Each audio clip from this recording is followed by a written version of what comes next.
Hi, I'm Ravi Kesur from MCure, and today with us Dr. Geetha Subramanyam, one of the India's leading cardiologists. So, Madam, welcome from behalf of CSI TV and MCure. To welcome to you, ma'am. Thank you. So, ma'am, today we are talking about the heart failure. So, what are the risk factors and how we need to tackle about the heart failure, ma'am?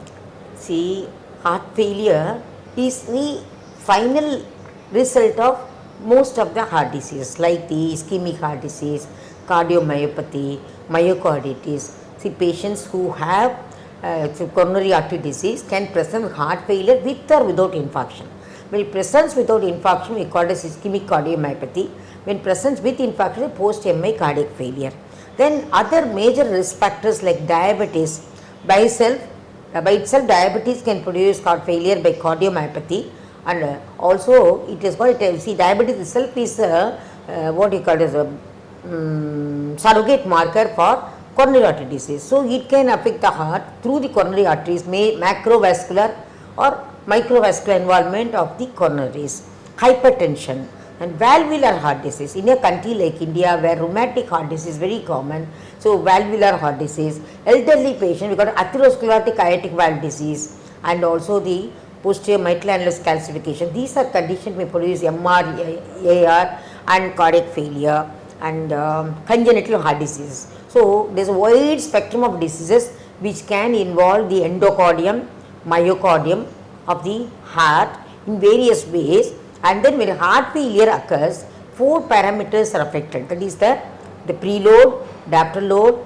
the heart rate and contractility. These are the components of the heart which are important for the normal functioning of the heart. So, if the preload increases and volume increases, then again you have a heart failure because the increased sodium and resting water in the circulation. Then when the afterload or vascular resistance increases, again it can aggravate the heart failure.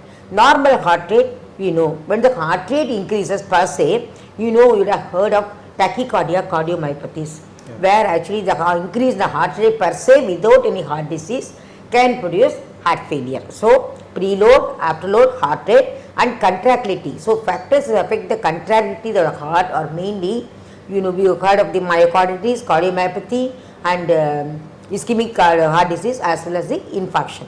So, all these, the final pathway for all the heart diseases, be it a valvular disease or a vascular disease, like let us say like coarctation or aortitis, or even patients with metabolic syndromes, the hypertension, all these ultimately lead to cardiac failure.